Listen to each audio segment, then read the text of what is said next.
크리스마스 이브, 생각만 해도 설레고 행복한 날이죠. 이날은 오늘 사연의 주인공에게도 특별한 날이었습니다. 바로 결혼식이었던 건데요. 많은 하객들이 식장에 도착하고 신랑 신부 입장을 앞둔 상황. 그런데 갑자기 펑 하는 소리가 들렸습니다.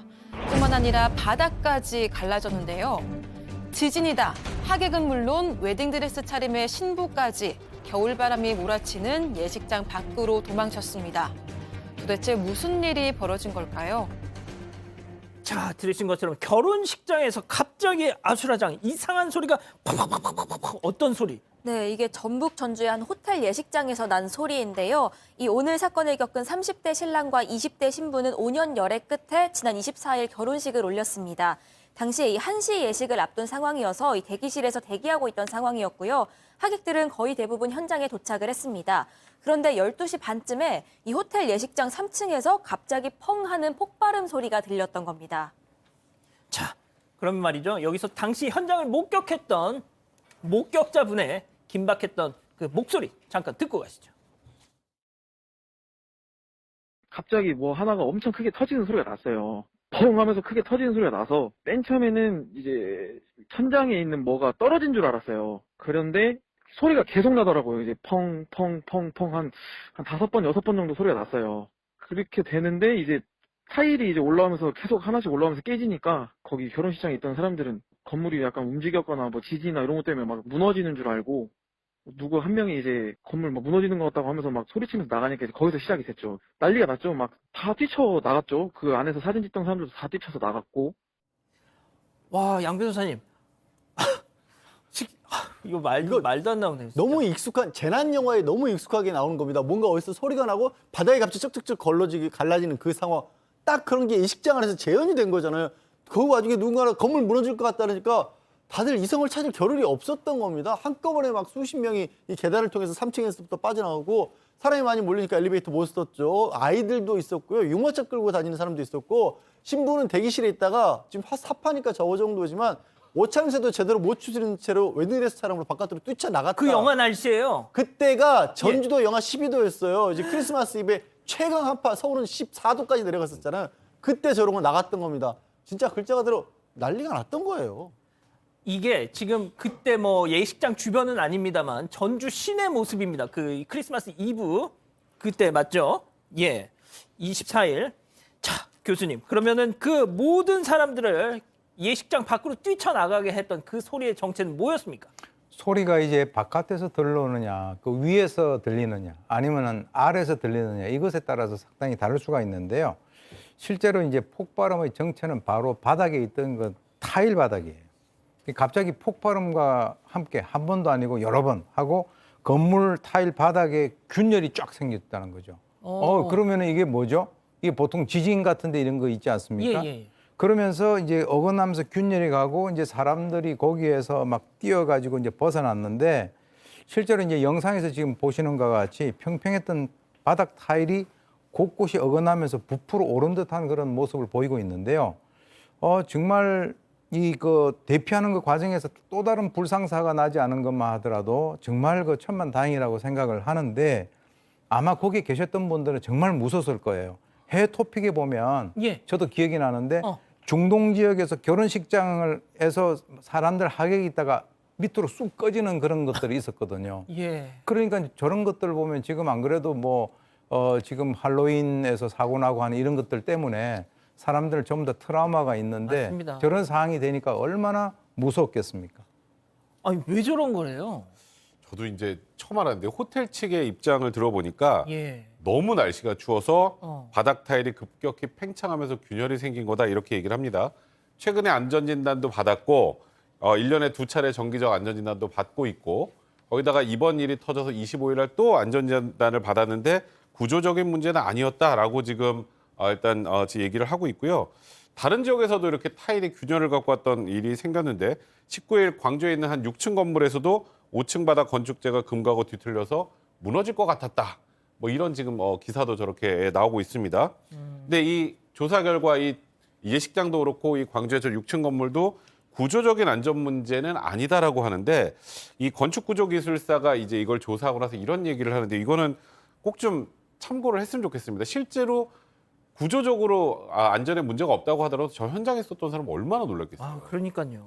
이렇게 얘기를 합니다. 현대 이제 큰 타일, 세라믹 타일을 쓰는 시공 기법 자체가 급격한 겨울철의 온도 변화에 이제 문제가 발생하는 그런 상황이라고 하는데, 예방을 하려면 세라믹 아닌 다른 재질의 타일을 사용하던가 아니면 타일 크기를 줄여야지 앞으로 추워지면 저런 일이 계속 있을 거라고 합니다. 아니, 저기서 어떻게 해요, 결혼을? 아니, 그러니까 뭐가 됐든 다친 사람 없고 뭐 다 좋습니다. 중요한 거.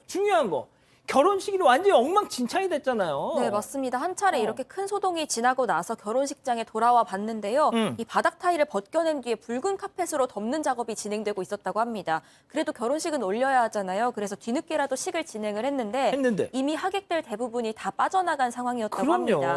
이 지인 측에 따르면요. 행복할 결혼식에 신부는 눈물을 흘렸고 아이고. 하객들도 불안해서 그냥 식권 돌려주고 나가는 사람들이 많았다고 하는데요. 결혼식을 본 사람보다 그렇게 나가버린 사람이 더 많았다고 합니다. 신부 측에 따르면 자신이 놀라서 떨고 있으니까 이 지인들이 저를 더 걱정하기도 했지만 어떤 지인은 하객으로도 여기 더 있고 싶지 않다 이런 얘기까지 들었다고 합니다. 자, 신랑 신부 당사자 두 분은 지금 신혼여행 중입니다. 자, 하지만 그분들도 지금 이 방송을 보고 계실 텐데요. 아, 지금 뭐 신혼여행도 지금 제정신으로 하고 계시지 않겠죠. 지금 뭐 기분이 나시겠어요? 왜? 그 결혼식장의 대응 때문이었습니다. 체크포인트 짚어보죠. 유난 떠네. 양 변호사님. 진짜 왜 이렇게 이게 뭔가 문제가 터지면요, 제발 대응을 좀 제대로 해주세요. 대응을.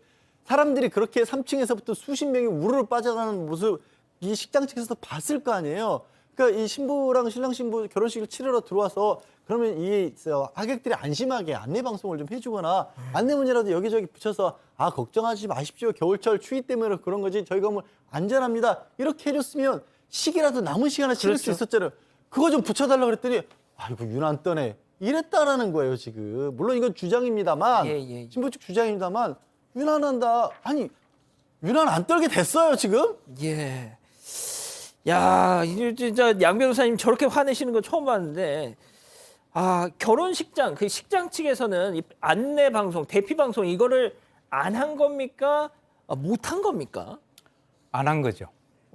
왜냐하면 이제 우리가 보통 예식장 같은 데 보면 한 군데뿐만 아니라 여러 군데에서 동시에 이제 예식을 하고 있는데, 아마 이제 그쪽에서 판단했을 때는 이게 다른 데서 결혼식을 하고 있기 때문에 안내 방송을 하게 되면은 거기에 모든 그 결혼식이 다 무산될 수 있기 때문에 안 했다라고 얘기를 했습니다. 다른 층에서 결혼식을 올리고 있는 사람들도 있는데 여기서 만약에 대피하십시오 했다가는. 그러니까 안내 방송을 자기들 할 수가 없었다라고 하는데 사실은 안 한 거죠. 할 수 없었던 게 아니라. 저건 지금 보시는 거는 뒤늦게 붙인 안내문이라는 건데. 네, 뒤늦게 붙였습니다. 예. 그래서 지금 일단 뭐라 그러냐면 우리 사과하고 예식비 예도비도 안 받았고 일부 이제 식사 먼저 하시는 분들도 일부이긴 하지만은 식대도 안 받았다. 이렇게 얘기를 하고 있는데요. 사실은 이 그 혼주들이라든가 신랑 신부 입장에서는 그게 중요한 게 아니라 이게 일생에 굉장히 중요한 그 행사인데 뭔가 보상이라도 줘야 되지 않겠나라고 하는 생각이 드네요. 예, 일단 뭐 유난을 떠내 뭐 이런 거는 혼주 측의 이제 주장이고요. 백 변호사님. 네. 들으신 것처럼 식장 측에서는 우리도 다 할 만큼은 했다. 뭐 이렇게 좀 얘기를 하나 봐요. 네, 일단 얘기는 그렇게 하는데 그 얘기를 듣는 제가 만약에 그런 상황이었다면 과연 그걸로 화가 풀렸을까? 이런 생각은 뭐 들 수밖에 없습니다. 지금 뭐 일단 신부 측에서 이렇게 얘기합니다. 뭐 대관료도 좀 안 받고 또 식사 못 하신 분들에 대해서 일부분 식대도 면제해주고 뭐 그 정도면 사과했다고 생각하시는 것 같은데 그게 과연 제대로 된 사과냐? 그 정산하는 분이 사과를 했는데 정산하는 분은 돈 받으려면 당연히 사과를 할 수밖에 없었던 것 아니냐라고 해서 진정성에 대한 의심을 하고 있습니다만 호텔 측에서는 그 정산받는 분도 임원이다. 그분이 사과했으면 사과를 한 거다라는 취지입니다. 그러니까 저는 일단 그래요. 이게 이런 정도의 상황이고 그냥 단순한 행사도 아니고 결혼식이잖아요. 그럼 신랑 신부가 느꼈을 그 정말 엄청난 공포감과 또 거기서 느꼈을 엄청난 이런 실망감이나 그런 분노 같은 것들 충분히 공감할 수 있지 않나요? 그러니까요. 그러니까 지금 뭐 얘기는 우리가 뭐 정신적 피해 보상 이런 걸 받으려고 하는 게 아니라 진정성 있는 사과가 있었으면 좋겠다라고 얘기하는 이상 예식장 측에서도 우리가 충분히 사과했다라고 그냥 넘어가지 마시고 좀 신혼여행 갔다 오시면 예. 뭐 집에 찾아가시든지 어떤 방식으로든지 좀 최대한 신랑 신부 그리고 가족들의 마음을 풀어주는 노력도 좀 필요할 것 같습니다. 알겠습니다. 자, 오늘 사건 이렇게 정리하고요. 아직 안 끝났습니다. 이거 눌러주세요.